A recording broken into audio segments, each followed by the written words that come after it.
Isang magandang hapon mga ka-agri. Ngayong hapon na to mga ka-agri, tatalakayin natin kung dagdag gastos lang ba talaga ang drip irrigation system. Ayan.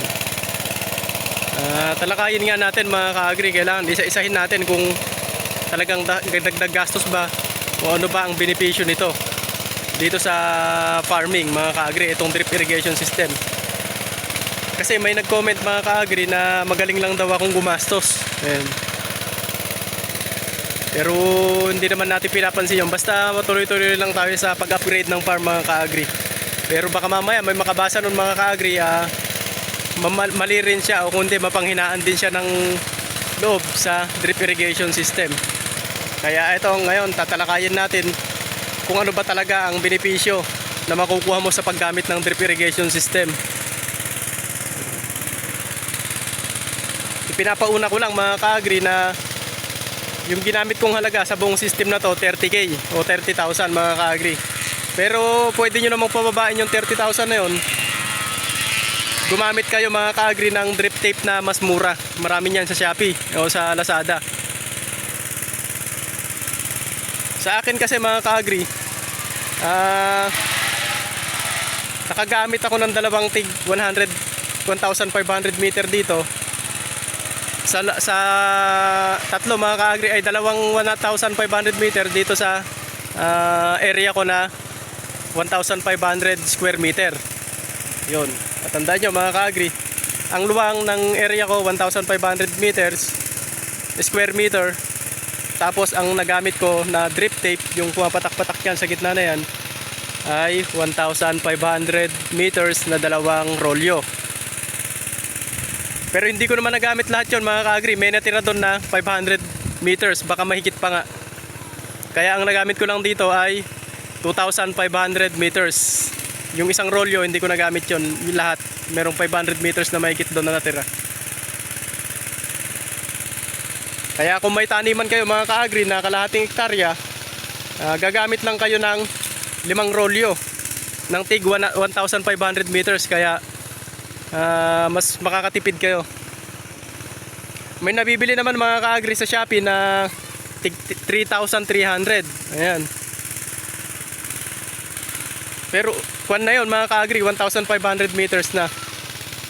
Kaya gagastos lang kayo mga ka-agri sa may kalahating hektarya yun ng 16,500 sa halip na 64,000 sa drip tape lang yun mga ka-agri. So ang gagastusin nyo na lang mga ka-agri 16,500 sa halip na 64,000. So ang laki mga ka-agri ng matitipid ninyo pagka gumamit kayo ng drip tape na yung mas mura, yung tag 3,300 lang kaysa sa halip na 2,000 at 12,800. Ayan mga ka-agri, nagpapatubig tayo ngayon. Nakaandar yung kalahati na to. Kaya kung gagastos kayo, mabalik tayo sa kuwan natin mga ka-agri, sa topic natin. Upo muna tayo para hindi malikot yung camera.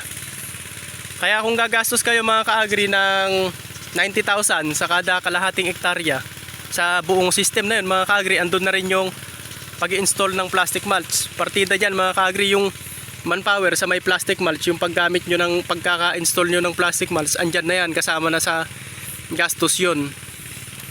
Kasama sa 90,000 yun. Kaya malilibre na kayo doon ng pag-install ng plastic mulch. Kasi kasama talaga yan pagka nag-install kayo ng drip irrigation.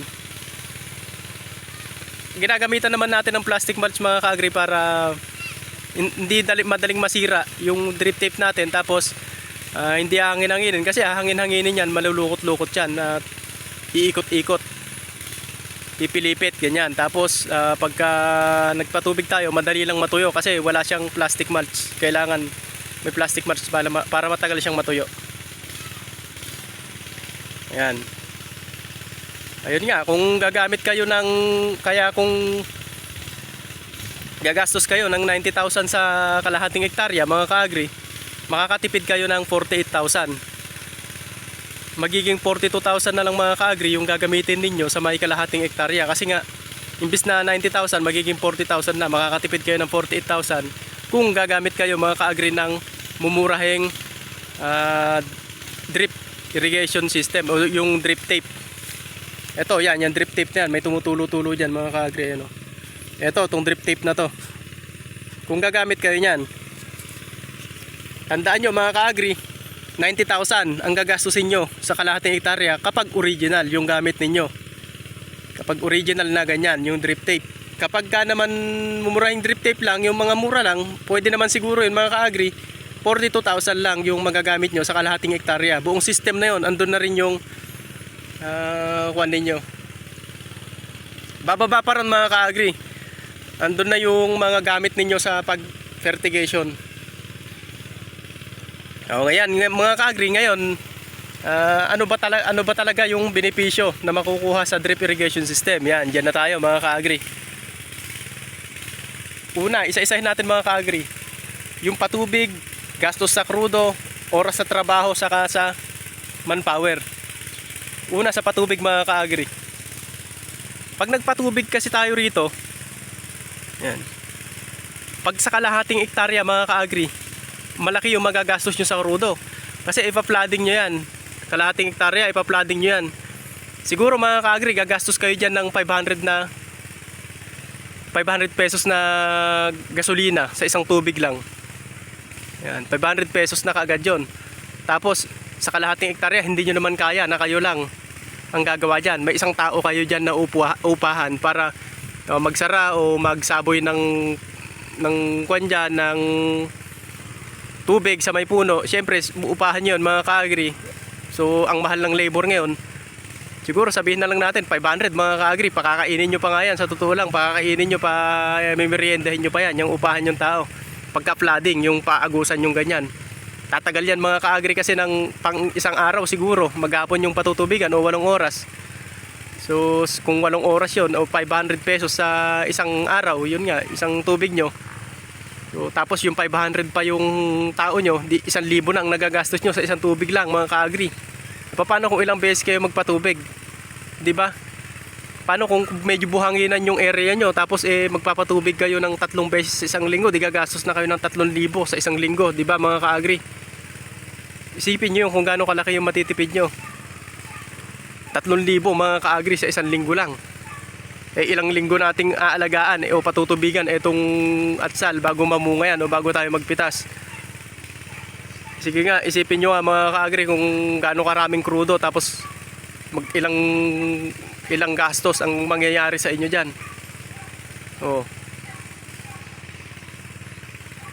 Siyempre 1,000 sa isang tubig lang. Kung 3 beses kayo magpatubig, di 3,000 yung nagagastos ninyo sa isang tubigan lang o isang linggo. Sabihin na lang natin na 2 beses lang kayo magpatubig, kalupaan na halimbawa yung tubig ninyo, yung pan ninyo, yung area ninyo. 2,000 pa rin ang magagastos nyo dyan mga ka-agri, plus maghapon pa kayong nagtatrabaho. Kasama kayo dyan, siyempre may uupahan lang kayo na isang tao, siyempre kayo gagawa dyan. Kasama kayong magtatrabaho, kumbaga abala nyo pa yon. Ikalawa mga ka-agri, paano kung mahina yung tubig ninyo? Yung area na yan, hindi matutubigan yan kapag mahina yung area niyo, yung tubig ninyo sa area nyo. Kung malakas, sabihin na natin malakas, o ganun pa rin, ganun pa rin yung kwan ninyo. Maghapon nyo pa rin patutubigan yung kalahating hektarya na yan, tapos yung tao nyo, andun pa rin yan. Tapos yung krudo nyo, sobrang mahal pa naman ang krudo mga ka-agri, hindi naman bumababa, tumataas pa nga.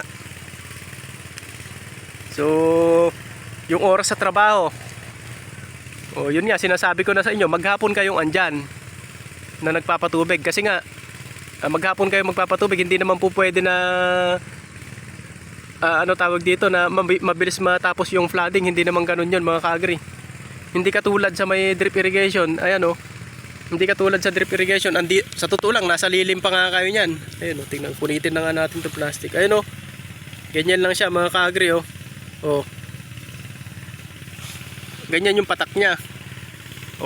Tapos andito lang kayo nagbablog o kung anong mang ginagawa ninyo, pwede kayo magdamo habang nagpapatubig. Kayo lang, mag-isa lang kayo mga ka-agri. Tapos yung oras nyo sa trabaho, siguro patutubigan nyo lang yung kalahating hektarya nyo sa loob ng, sabihin na nating 2 oras mga ka-agri. Kayo lang yon, tapos hindi pa kayo hirap. Tapos sa 2 oras na yon, gagastos lang siguro kayo ng crude o gasolina sa halagang 100 piso. Ikumpara nyo naman sa may 2,000 o 3,000 mga ka-agri kung 3 beses kayo magpatubig. Di ba mga ka-agri, ang laki. Ang laki na matitipid ninyo sa may paggamit ng drip irrigation. Huwag nyo, may nag-comment kasi mga ka-agri na parang sinasabi na hindi ako nag-iisip, magastos lang daw ako. Parang ganun mga ka-agri yung pagkakaintindi ko, pero mali naman siguro yung pagkakaintindi ko na yun. Sana nga mga ka-agri. Yun nga, yung manpower, gagastos pa kayo dyan. Mag-uupa kayo ng manpower dyan. Ikalawa, pag-aabono mga ka-agri o fertigation. Yung sinasabi ko. Sa fertigation mga ka-agri, sa kalahating hektarya ninyo, ayan, uupa na kayo ng 5 tao dyan. Baka yung 5 tao mga ka-agri, sobrang sakit na ng balakang bago nyo matapos yan. Kasi mga ka-agri, sa kalahating hektarya, kung ang sili ninyo ang layo nyo ay 30 cm lang, magtatanim kayo dyan mga ka-agri sa kalahating hektarya ng 20,000. Isipin nyo yung kung 5 tao lang yung uupahan ninyo na mag-aabono. O ilan yung tagi-ilan sila doon, tagpo 4,000 sila doon mga ka-agri. Gano'ng karami nilang aabonohan yon? Baka hindi pa, sana nga mayari nila ng maghapon yon. Tapos magkano yung upa ngayon? So, yun nga, sinabi ko na kanina, sobrang mahal ng upa ngayon mga ka-agri. May bunga na. Sobrang mahal mga ka-agri ng upa. Tapos 500 o 5 tao. Baka nga hindi pa kayanin ng 5 tao yung kalahating hektarya pag nag-fertilizer kayo, nag-dilig kayo ng abono. Tapos 500, magkano na kaagad isang abonohan lang mga ka-agri, isang patabaan lang 2.5. Isipin niyo yun mga ka-agri, hindi ba kayo mas nagagastusan pagka ganun mga ka-agri? Para sa akin, mas nagagastusan na ako pagka ganun mga ka-agri, yung magbibigay na naman ako ng another 2.5 yan. Naku po. Kaya iisipin nating mabuti, mag-decision tayong mabuti mga ka-agri pagdating sa farming. Hindi po pwede yung, kaya maraming naluluging farming sa farmer mga ka-agri, dahil minsan hindi na natin naiisip kung ano yung mas mag-ikagaganda ng pagpa-farm natin. Nasa traditional pa rin kasi tayo mga ka-agri. Sa traditional pa rin tayo bumabase, tapos naiipit na tayo, nakukulong na tayo sa traditional, yung mga ka-agri, yung makabagong teknolohiya, ito katulad na itong drip irrigation, hindi na to pinapansin kasi nga nagkakaroon kaagad yung isip ng farmer ng negatibong negatibong komento. So pag nalaman yun ng iba, may negatibong komento, yun na lang yung papasok sa isip ng farmers ngayon, hindi na yun gagawin. Pupunta na lang yan, o yung dati niyang ginagawa na traditional, yun na lang ang gagawin yan. Kaya naman, ito, sinasabi ko na nga sa inyo mga ka-agri, yung mga advantage. Yung patubig, yun nga, yung fertigation. Ihalimbawa natin mga ka-agri, itong sa akin. Diba yung sa inyo mga ka-agri, maghapon, tapos mag-uupa kayo ng 5. Samantalang sa akin mga ka-agri, yung kalahating hektarya ninyo, siguro abonohan nyo lang yan ng, sabihin na lang natin na 1 oras. Isama nyo na rin yun yung habang nagpapatubig kayo, isama nyo na yun sa may habang nag-abono kayo, sama nyo na sa may patubig mga ka-agri. So 1 oras, sabihin na lang natin, papatakan nyo na lang siya ng 1 oras, kalahating oras sa 1/4, kalahating oras sa 1/4. Kung malakas yung tubig ninyo, lahat yan kalahating hektarya, buksan nyo na, patubigan nyo na lang siya o abonohan nyo lang siya ng 1 oras, pinakamatagal na mga ka-agri, o 40 minutes. So isipin nyo yun, napakadali lang mga ka-agri ng trabaho sa drip irrigation, lalo na sa pag-abono. Samantalang baka magreklamo pa mga ka-agri, yung 5 tao na baka yung 1 kilong karne nyo mga ka-agri, pag pinakain nyo sa tanghalian yan, baka kulangin pa, plus pamimeriendahin nyo pa. Kung kumpare nyo pa mga ka-agri yung uupahan ninyo, malamang paiinumin nyo pa yan sa hapon. Madadali pa mga ka-agri yung native nyong manok, dahil papupulutan nyo pa mga ka-agri. Ayan. Ikatlo mga ka-agri, yung pagkontrol ng damo. Ayan o. Sa totoo lang mga ka-agri, kung hindi naman naulanan nyo, wala naman damo yung gitna na yan, kasi hindi naman natutubigan. So yun lang mga ka-agri, ang laking tulong na rin yung lagi kang nag-i-spray dyan ng pandamo, o kung hindi naman mga ka-agri, lagi kang nagpapadamo o lagi kang nag-grass cutter dyan, yun lang abala na yun, di ba? Ang laki ng natitipid na natin. Hindi na tayo nag-aabono, hindi tayo nag-i-spray ng pandamo, hindi na tayo alam nyo yun, sobrang relax mga ka-agri. Tapos hindi lang naman yung relax, yung tipid, kasi hindi na kayo gagastos sa pandamo. konti na lang o hindi naman magkakadamo yan pag hindi na ulanan yan. Hindi na rin kayo gagastos mga ka-agri sa pagpapadamo. Hindi kayo gagastos sa gasolina kasi mag-grass cutter kayo. Hindi kayo mag-grass cutter kasi nga wala naman dyan damo. Imbis na gumawa kayo dyan, magdamo kayo dyan, mag-grass cutter, pupunta na lang kayo sa kung ano man yung gagawin ninyong ibang area o kung may trabaho man kayo. Di ba mga ka-agri, kung busy man kayo, hindi nyo na sasakit yung ulo nyo mga ka-agri sa may damo. Kasi nga hindi naman talaga, tignan nyo mga ka-agri, hindi naman tutubo eh. Oh. May tumutubo nga dyan pa isa-isa, dahil nga naulanan. Di-spray nyo ng pandamo, tapos. Ganun lang mga ka-agri. So, ganun lang. Samantalang kung flooding yan mga ka-agri, nako, nakikipag-unahan pa, sigurado yung damo dito sa sili natin. Baka mas mataas yan pagka pinabayaan pa natin, pagka busy pa tayo. Yan. Ika-apat mga ka-agri, ika-lima, matagal na panahon na nagagamit itong drip irrigation system. Itong drip irrigation na to, matagal nyo nang gagamitin yan. Hindi lang ngayong cropping season yan, isang buong season lang yan mga ka-agri. Matagal yan. So yan, ginagabi na tayo mga ka-agri. Pero nag-aabono pa rin tayo. Hapon na kasi ako mga ka-agri nag-abono kasi nga mainit kanina, kaya ngayong hapon lang ako nagkuhan, kaya okay lang kahit gabihin, andyan lang naman yung bahay. Malapit lang. So ayan. Sa totoo lang mga ka-agri, gusto ko lang i-share sa inyo to. Itong drip irrigation system na to. Itinuturo ko lang to mga ka-agri para mapadali yung trabaho ng bawat farmers. Lahat tayo dapat makinabang sa ganitong sistema. Hindi ko to pinagdadamot mga ka-agri. Bakit ko pa, kung talagang pinagdadamot ko to mga ka-agri o walang silbi to o walang pakinabang, bakit ko naman ituturo sa inyo mga ka-agri kung alam ko namang malulugi kayo? 'Di ba? Kalokohan naman na 'yun mga ka-agri. Hindi ko naman kayo hahayaan mga ka-agri na na ako yung dahilan ng pagkalugi. Syempre, nagba-vlog ako para ako yung dahilan ng sana maging maayos yung farming o may mga makuha sana kayo na ideya sa akin. Hindi yung nagba-vlog ako para manira, ganyan, o pagkagastusan lang kayo, maggumastos-gastos lang kayo, ganyan. Hindi ganoon mga ka-agri. Nagba-vlog ako para mapakinabangan ninyo yung mga sinasabi ko. Tapos kung gusto ninyong i-apply sa area nyo, kung ayaw nyo mga ka-agri, wala naman akong magagawa talaga kasi wala naman ako dyan sa lugar ninyo. Katulad yan mga ka-agri, ayan o, mag-i-inject ako ngayon ng magnesium sulfate. Hinaluan ko siya ng molasses. Ayan o, naisipan ko lang mga ka-agri.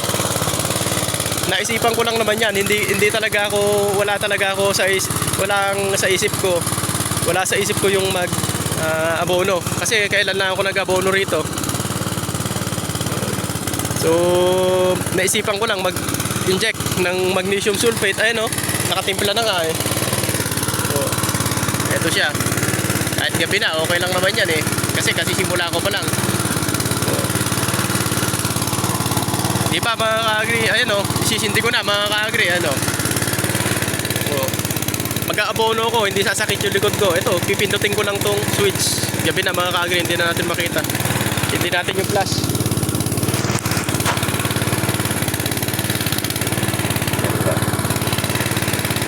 Yan. Ito mga ka-agri, oo. Pipindutin ko lang yan. Pindutin natin. Ayan, nakakonect yan sa baterya. Ayan. Yung magnesium sulfate mga ka-agri, saka yung ano tawag dito, yung molasses. Inalo ko lang dito. Hindi yarak-aldrak yan. Inalo ko lang siya dyan. Diyan ko lang talaga hinahalo. Tapos, para saan pa yung magnesium sulfate mga ka-agri? Essential din siya. Parang micro element din siya na kailangan ng alaman natin. Tapos yung molasses naman, ba't sinamahan ko ng molasses? Kasi yung molasses mga ka-agri, pagkain yan ng mga good bacteria na nandun sa may lupa natin. Kaya naman sinamahan natin siya ng molasses. Yun ang kagandahan mga ka-agri ng molasses. Sulit-sulitin na natin mga ka-agri yung pag-vlog para marami kayong ideya. Hindi ko alam kung may matututunan kayo, pero ideya na lang siguro mga ka-agri. Baka kuha man lang kayo ng ideya. Ayan o, i-switch lang natin o. On na yan mga ka-agri. Tapos i-on lang natin dito. Ayun o, okay na siya. Tingnan nyo mga ka-agri. Bumababa na yung tubig, ayun o.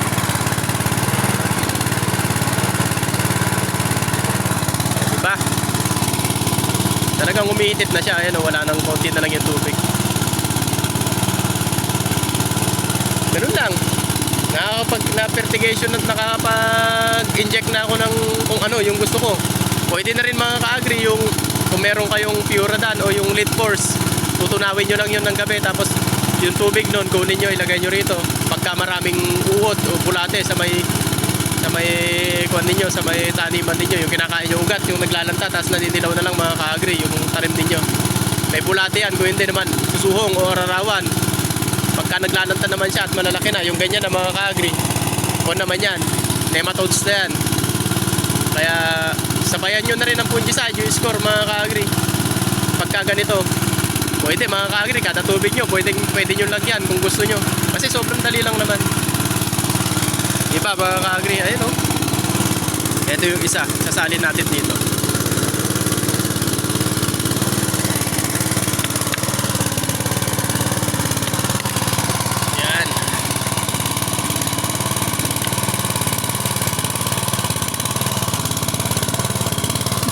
Para tuloy-tuloy mga ka-agri yung pag-inject. Po? Opo, maya-maya pa po ako. May susi po ako rito. Opo, sige po. Kapasok ko na lang po mamaya. Ayan.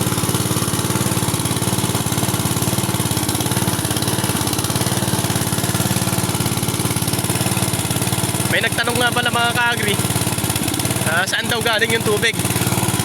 Kasi nga mga ka-agri, nung ibilag ko yung kung ano yung ano tawag dito, yung huling vlog ko, bago tong vlog na to, meron yung isang vlog mga ka-agri. Tingnan nyo yun. Wala itong makina, hindi ako nagpapatubig nun, kaya siguro iniisip niya o wala pa siyang ideya talaga mga ka-agri sa pag-drip irrigation, saan daw galing yung tubig. Ayun o mga ka-agri, ayan yung yung pan natin, yung main line papunta dyan, yan, naka-T siya. Dito galing yung tubig mga ka-agri, yan, pinapump siya. Galing siya rito sa tubo, ayan o. Yan, galing sa ilalim ng lupa yan mga ka-agri, ayan o. Ayan o, ganyan o. May check valve siya dyan. Ayan, sasalpak muna natin yan, yung makina, tatalian para pag walang singaw. Yan, saka natin bubuhayin yung poso. Pag nabuhay ang poso, panda rin natin yung makina, bubuga na yan. Pero mahina lang kasi yung tubig ko rito mga ka-agri, kaya matagal talaga ako magpatubig. Isang oras mga ka-agri pag nagpapatubig ako rito. Nung una mga ka-agri, kwan lang, 15 minutes, 30 minutes, ganun lang. Pero ngayon mga ka-agri, medyo tinitigmak ko kasi malalaki na. Ayun o, malayo na kasi ugat yan, kaya medyo tinitigmak natin, ginagawa na nating isang oras.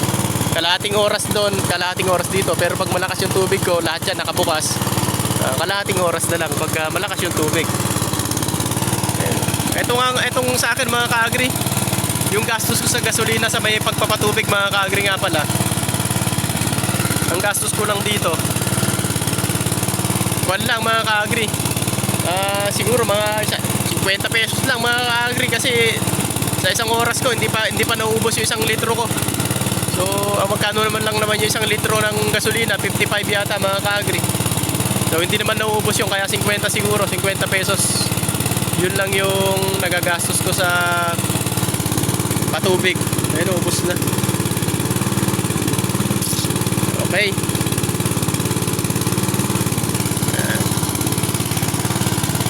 Ngayon mga ka-agri, meron pa tong laman, hindi na simot to kasi walang magpupush na sa kanya, wala na siyang nahihitit. Papatayin natin to. Papatayin natin siya ngayon. Ayan, magkakatubig na yan. Yung tubig na galing dito, babalik yan. Para na sa ganun masimot siya, kakargaan muna natin siya ng tubig. Ayan. Pasensya na kayo mga ka-agri, kagagaling ko lang sa sipon. Kagagaling ko lang sa sakit na sipon, kako pala mga ka-agri.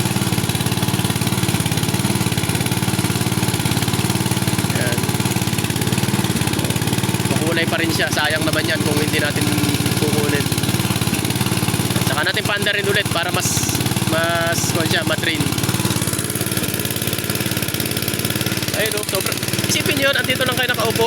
Oh, tapos papindot-pindot na lang kayo. May kubo nga rito mga ka-agri kahit mainit. Pwede sana.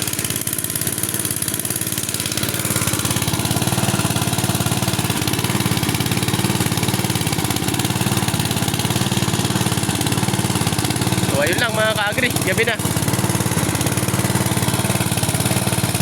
Sana naliwanagan kayo mga ka-agri sa pagbablog ko. Para may natutunan sana kayo. Maraming salamat mga ka-agri.